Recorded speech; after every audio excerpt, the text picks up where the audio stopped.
Hey everyone, I'm joined with Jokes here today. He's giving us a little bit of an interview before his headliner set this week on episode 2 of Locals Melbourne. So, hey Jokes, how are you going? Good, thanks. How are you? I'm really good. How have you been? How's coronavirus been treating you? Yeah, it's been all right. Just been catching up on all the uni work. Probably been focusing more than I ever have before. Not being able to go out. Yeah, I've gotten the best grades I ever have this semester because I've actually had time to do my assignments. So Same here. yeah, there's a silver lining to coronavirus after all. Yeah. Awesome. So we're super excited to see you on our episode this week. Just so everyone can get to know you, tell us a little bit about yourself. Well, I'm 20. I've only been DJing for a year. I started with Your Shot last year. That was a really great opportunity.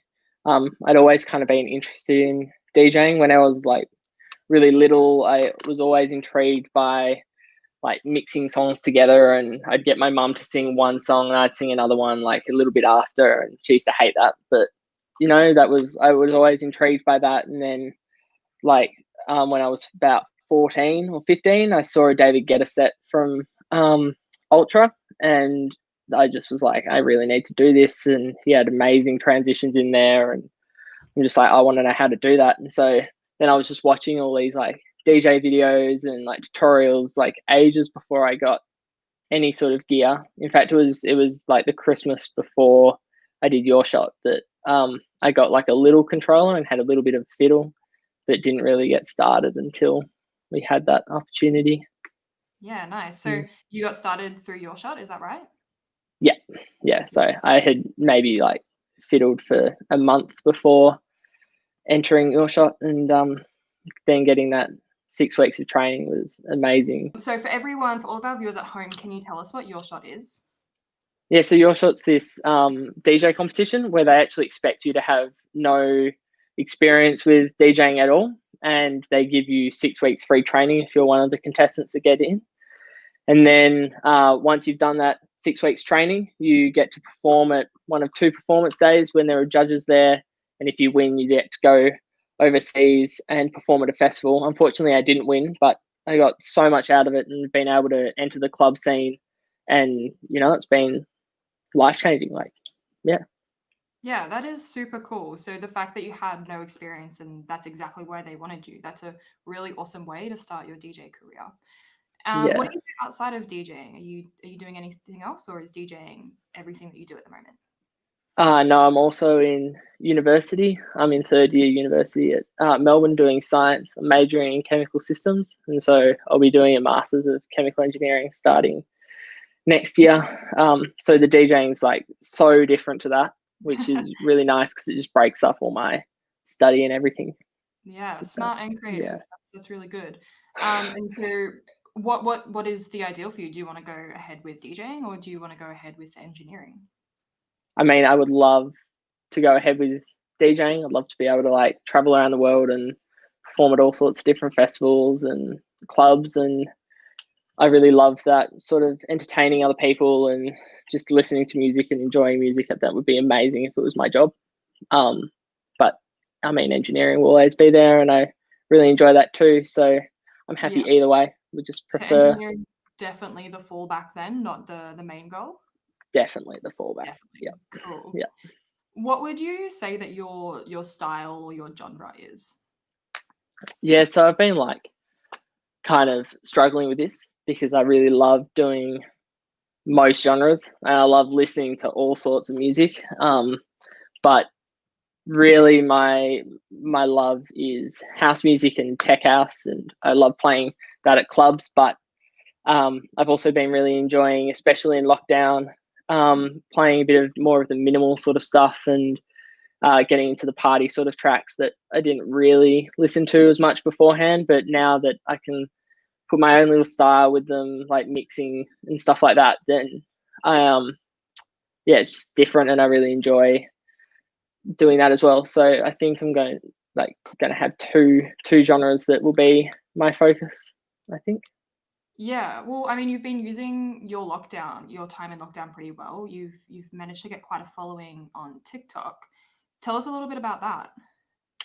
Yeah, so I realized that because I was so new to the industry, no one like had heard of me. And so getting gigs when you're a new DJ is all about going to different nights and supporting those nights and just getting to know everyone without even asking for anything from them. So just getting to know them, getting to know the managers, like creating a network before going, oh, hey, can you listen to this mix? I'd love to perform at your club. And so I'm like, oh, because I can't do that, how else can I try and kind of get a profile out there? And so what I decided is that I saw that TikTok was like you were able to get quite a following quite quickly on TikTok compared to other platforms, just because the algorithm's so nice on there. Yeah. So I thought I'd try it out to see if I could grow a following there and then push them to things like Instagram and SoundCloud, so that when clubs do go back, I can then like when I'm messaging people and stuff like that and sending them mixes, it's got this big following behind that they'll be like, oh yeah, people love him, we'll like get him in. So I would just try to figure out a way to pivot, I guess. Well, you definitely were one of those people who managed to go viral. I think your one of your videos got like 150K views. Is that right? Yeah, I had one do that, and then one got 200,000 as well. Wow. And that was so that was the first one that took off.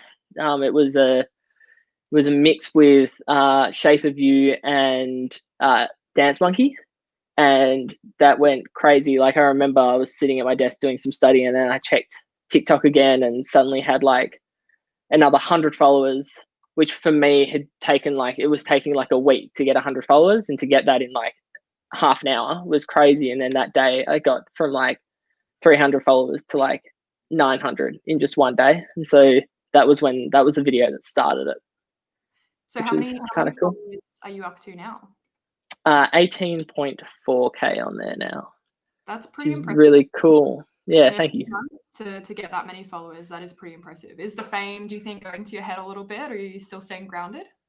I think I'm trying to stay grounded. Yeah. I Yeah. think other people are being like, oh, surely you can call places now and get free things just if you plug them. And I'm like, no, I don't think I'm that famous yet. But Almost there though. That you're not too far off. hopefully. Is this where all of the kind of commercial mixes that you're doing, is that where it's coming from, the TikTok?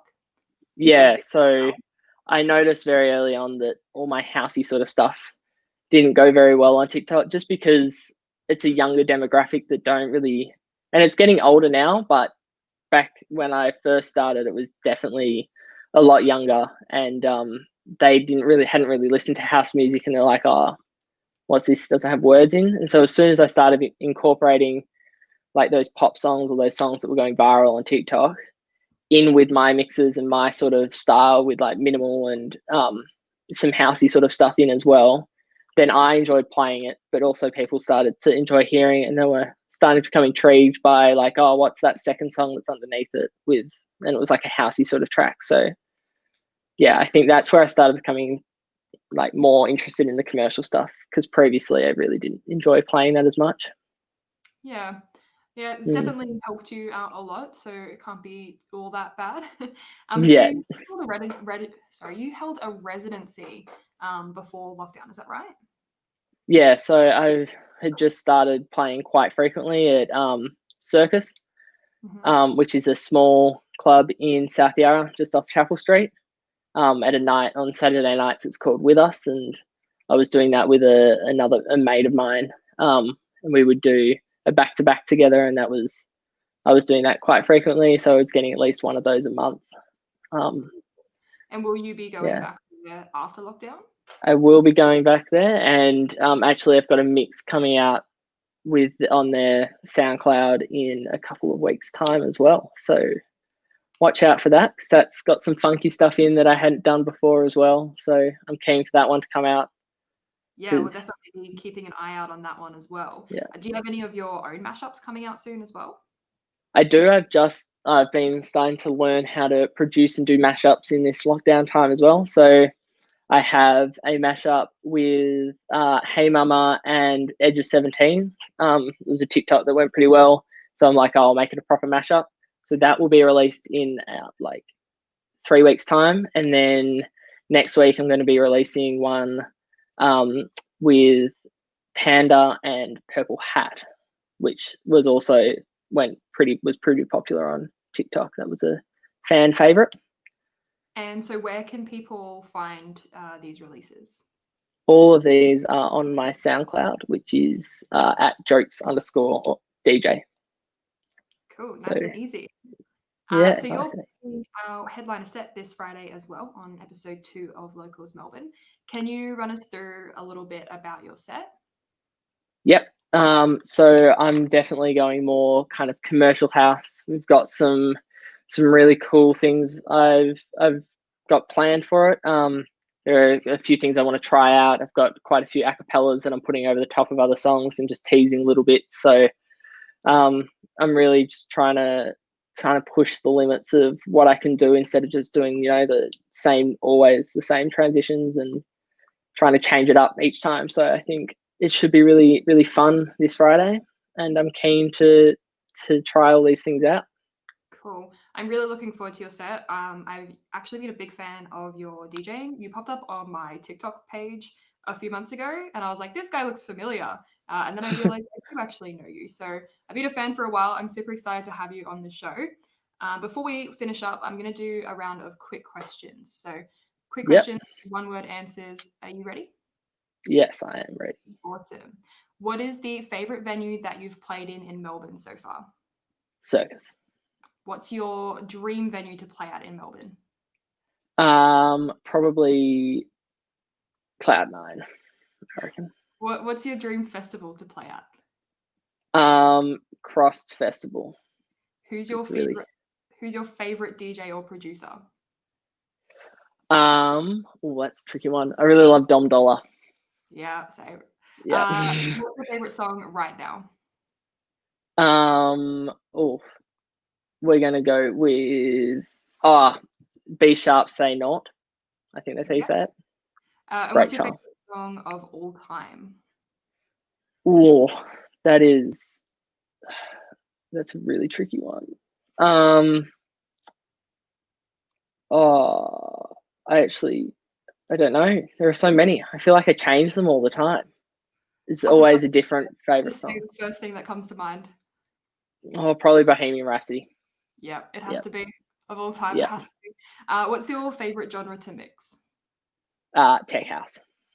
And what are you most looking forward to post-COVID? Just being able to hang out with friends outside at like a restaurant or a pub or a club. Don't really mind. Yeah, I agree. Yep. Just young and in our early 20s. Awesome. Human contact. Yes. Yeah. Well, thank you so much for joining us. We're really looking forward to your set on Friday. Thank you. I'm keen as well. Thanks.